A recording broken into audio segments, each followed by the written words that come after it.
Halo, nama saya Muhammad Saddam Hussein.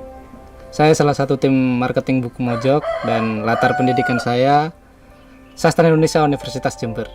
Segmentasi penerbitan Buku Mojok itu antara umur 18 tahun sampai 25 tahun karena kebanyakan buku yang kami terbitkan awalnya dulu itu fiksi, tapi semakin kesini semakin banyak buku non fiksi yang kami terbitkan. Dan tentunya kita selalu melihat pasar ya untuk menerbitkan buku itu. Akhirnya kita menemukan segmentasi itu dari media sosial, dari permintaan follower, karena hampir 80% follower Buku Mojok di media sosial itu rentang umurnya 18 sampai 25 tahun. Dari situ kami merumuskan segmentasi pasar. Buku apa yang paling disukai oleh remaja atau orang yang di rentang usia 18 sampai 24 tahun kayak gitu. Nah, akhirnya dari situ juga kita mencoba untuk mencari naskah-naskah yang akan kami terbitkan. Itu mulai dari kita mencari langsung ke penulis atau kita menerima dari kiriman para penulis yang ingin buku-bukunya diterbitkan kayak gitu. Jadi kalau ngomongin segmentasi, kita lebih ke remaja kayak gitu. Di genre fiksi maupun non fiksi. Kekuatan Buku Mojok selama ini itu ada di branding media sosial sih. Kenapa? Karena kita sebagai dalam tanda kutip ya, kita sering menyebut diri kami itu penerbit kecil saja belum. Jadi kita lebih memfokuskan diri untuk mendekatkan kami sebagai penerbit kepada pembaca gitu. Akhirnya kami menguatkan branding kami di media sosial, bagaimana kita bisa lebih dekat dengan pembaca, memberikan apa yang pembaca inginkan, seperti itu. Karena kalau melihat dunia perbukuan atau dunia penerbitan, kita nggak mungkin bisa, kami nggak mungkin bisa ini ya melampaui banyak penerbit yang lain, karena ya kita menganut paham kecil itu indah kayak gitu. Jadi kecil aja kayak gitu, yang penting kita bisa bahagia, bisa menerbitkan buku aja udah bahagia, dapat pembaca udah bahagia. Akhirnya sharing itu yang kita kuatkan di media sosial kayak itu. Tapi selain itu kita juga memasukkan terbitan-terbitan kami ke toko buku, karena menurut kami itu diperlukan untuk menjangkau wilayah Indonesia yang besar, dan toko buku offline ini yang bisa menjangkau daerah-daerah itu kayak gitu. Walaupun kalau dibilang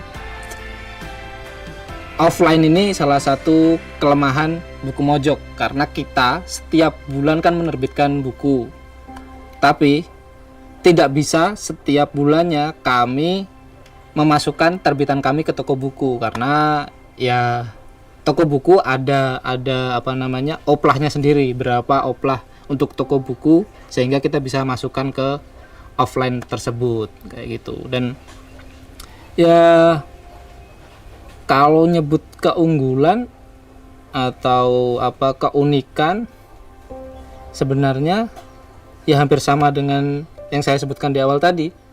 Kita menguatkan sekali branding di media online. Kita, kalau mungkin penerbit-penerbit lain atau toko buku kayak gitu menerapkan admin sebagai dalam tanda kutip robot kayak gitu. Kalau di Buku Mojok, akun Buku Mojok itu udah kayak akun personalnya adminnya kayak gitu. Ya di situ diisi curhatan, diisi adminnya lagi ngapain atau apa, sehingga kedekatan kami sebagai penerbit dengan pembaca itu lebih dapat kayak gitu. Dan kedepannya kami ingin pembaca bisa mengambil peran yang lebih kepada kami sebagai penerbit. Jadi kami nggak cuma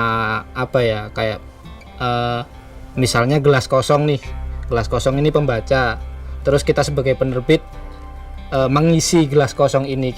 Kami nggak mau seperti itu, tapi kami sebagai penerbit dan para pembaca ini jadi satu, sehingga kita bisa menerbitkan karya-karya yang disukai oleh pasar. Itu yang kami inginkan ke depannya. Jadi strategi marketing kami itu ada juga di offline seperti yang saya sebutkan tadi. Kami menjual buku-buku terbitan Buku Mojok itu di toko offline. Ya, teman-teman tahu sendirilah toko offline apa aja kayak gitu, nggak perlu saya sebutkan. Di sana kami kalau ada buku ini kan ada terbitan mayor dan ada terbitan indie. Yang disebut terbitan mayor adalah terbitan yang masuk ke toko buku offline kayak gitu. Jadi kami juga menerbitkan buku-buku mayor.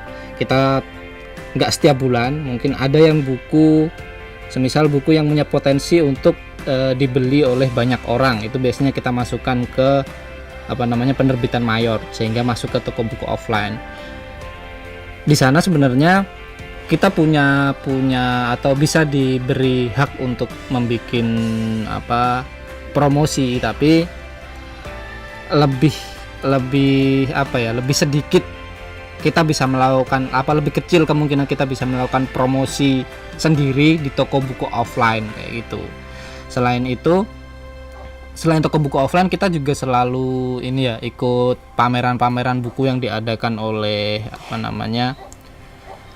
beberapa penyedia pameran yang biasanya itu 1 tahun bisa sampai 10 kali keliling kota kayak gitu. Jadi kita selalu ikut di sana karena melihat insight media sosial lagi tadi tuh.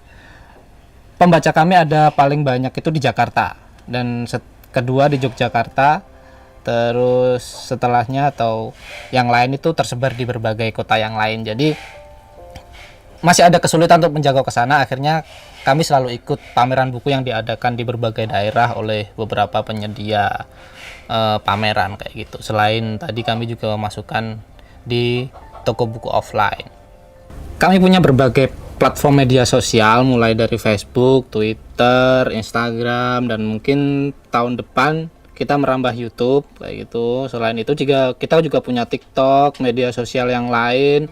Pokoknya kita hampir semua media sosial kita bikin akunnya di sana karena dari sanalah kita mendapatkan insight dari para pembaca. Kita membagikan banyak hal mengenai produk kami, mengenai keseharian di kantor kami. Itulah yang jadinya nanti akan jadi insight. Nah, insight inilah yang kita manfaatkan menjadi ceruk pasar online.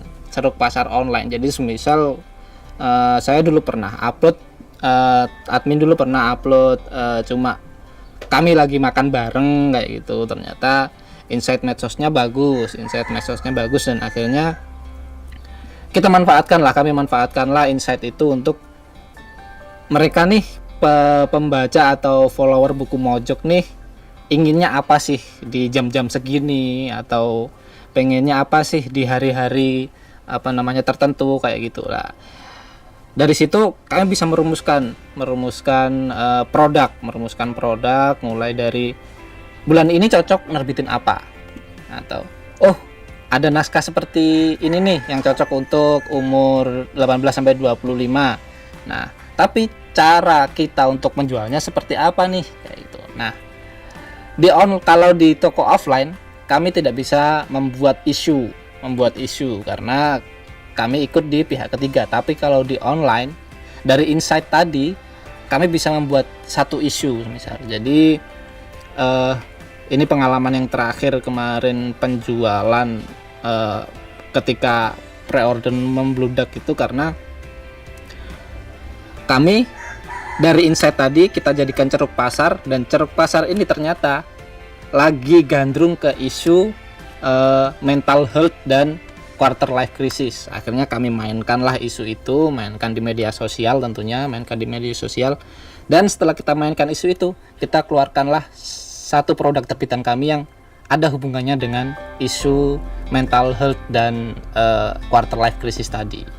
Nah, dari insight dan isu tadi termakanlah produk ini oleh pembaca gitu. Dari situ perbandingan penjualan kami sangat jauh antara online dan offline kayak gitu. Karena online ini walaupun kita tidak menjual langsung, tidak menjual langsung ke end user, tapi kami bisa membuat isu dari insight yang kami dapatkan, dan isu itu bisa dimanfaatkan oleh reseller online kami untuk menjual produk kami kayak gitu. Jadi kita mainkan isu, biarkan reseller yang menjual kayak gitu. Jadi reseller ngambil buku dari kami, mereka menjual ke end user, sedangkan kami nggak mengurus penjualan langsung ke end user, kita cuma mengurus bagaimana isu ini semakin naik sehingga buku kami atau buku produk terbitan kami bisa dimakan oleh pasar. Seperti itu. Jadi kalau teman-teman ingin membuat sebuah produk, pahamilah dulu ceruk pasarnya, pahamilah dulu apa yang diinginkan ceruk pasar tersebut, lalu rumuskan produknya dan pahami produk yang mau teman-teman jual, baru setelah itu pasarkan dan jual itu.